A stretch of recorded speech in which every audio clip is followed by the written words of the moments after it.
বিসমিল্লাহির রহমানির রহিম। আসসালামু আলাইকুম। হ্যালো এভরিওয়ান, সবাই কেমন আছেন? আশা করছি সবাই ভালো আছেন। আলহামদুলিল্লাহ, আমরাও সবাই ভালো আছি। আমি অথৈর আম্মু, ব্লগার অথৈস আম্মু ইউটিউব চ্যানেলে আপনাদের আরও একবার স্বাগত জানিয়ে শুরু করছি আজকের ভিডিওটা।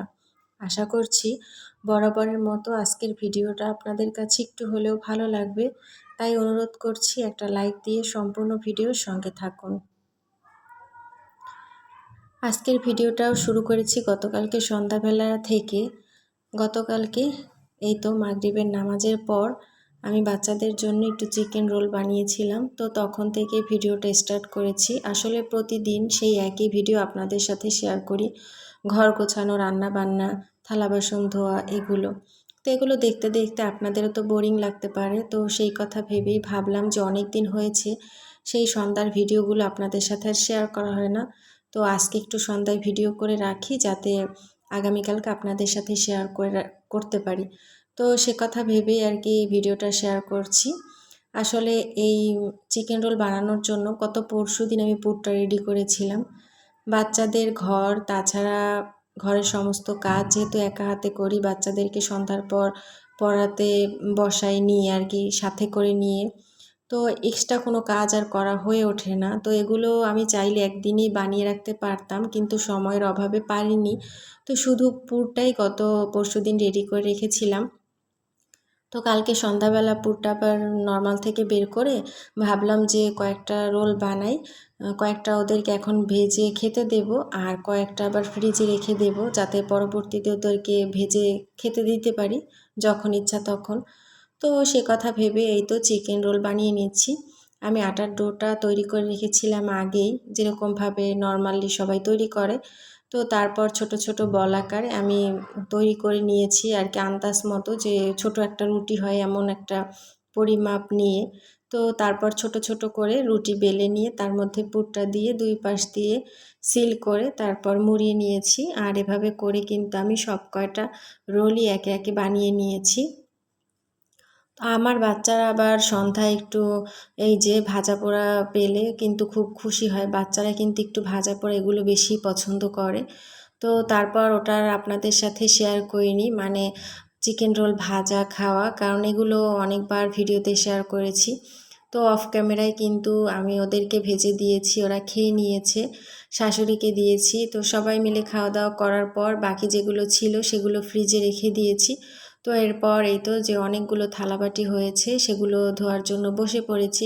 আসলে দেখা যায় একটা খাবার জিনিস সন্ধ্যায় তৈরি করলে অনেকগুলো থালাবাটি হয়ে যায়, আর এতগুলো থালাবাটি যে জড়ো হয় তখন কিন্তু ধুইতে বসলেও বিরক্ত লাগে।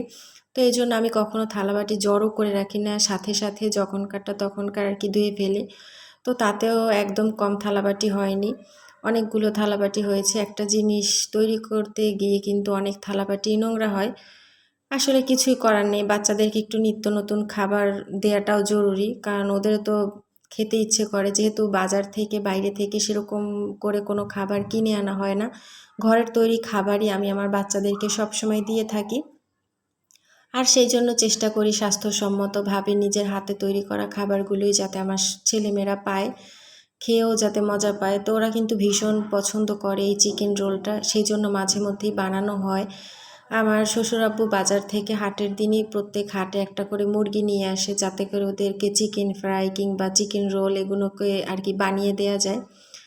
তো এরপর কিন্তু আমি অফ ক্যামেরাতে থালাবাটিগুলোকে উপর করে রেখে তারপর আমি আর কি চলে এসেছি আটা সিদ্ধ করে। যেহেতু এখন রুটি বানিয়ে রাখতে হবে পুরনো রুটিন মতো, প্রতিদিন সেই সকালবেলা নাস্তা বানানো, স্কুলে পাঠানো বাচ্চাদেরকে, ওদের টিফিন রেডি করা, ব্যাগ গোছানো, এগুলো তো প্রতিদিনকার কাজ আমাদের গৃহিণীদের, মায়েদের। তো এরপর কিন্তু আমি ছেলেকে লিখতে দিয়ে ওর পাশে দাঁড়িয়ে দাঁড়িয়ে রুটিগুলোকে তৈরি করার প্রস্তুতি নিচ্ছি। তো এখানে আটা আগে থেকেই সিদ্ধ করে রেখেছিলাম, এখন ঠান্ডা হয়ে যাওয়ার পর আটাটাকে আমি ভালো করে মথে নিচ্ছি। এরপর রুটিগুলোকে তৈরি করে নর্মাল রেখে দেব, আবার সকালবেলা ঘুম থেকে উঠে ঝটপট রুটিগুলো বের করে ভেজে নিলেই হয়ে যায়।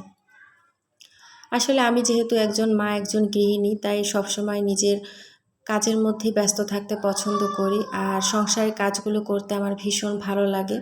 এগুলো আমি ভালো লাগা থেকেই ভালোবেসে করি, আর এগুলো করতে কিন্তু আমার কখনোই বিরক্ত লাগে না। এই যে ছেলে মেয়েদেরকে খাবার তৈরি করে দেওয়া নিত্য নতুন, তারপর সকালবেলা ওদেরকে স্কুলে পাঠানো, ওদের ব্যাগ গুছিয়ে দেয়া, তারপর হচ্ছে ওদের টিফিন রেডি করা, এগুলো কিন্তু আমার বেশ ভালোই লাগে। আর আমরা যারা মায়েরা আছি এগুলো করতে কিন্তু আমরা কখনোই বিরক্তি প্রকাশ করি না। এগুলো আমাদের করতে ভালোই লাগে, যেহেতু এটা আমার সংসার, আমাদের সংসার।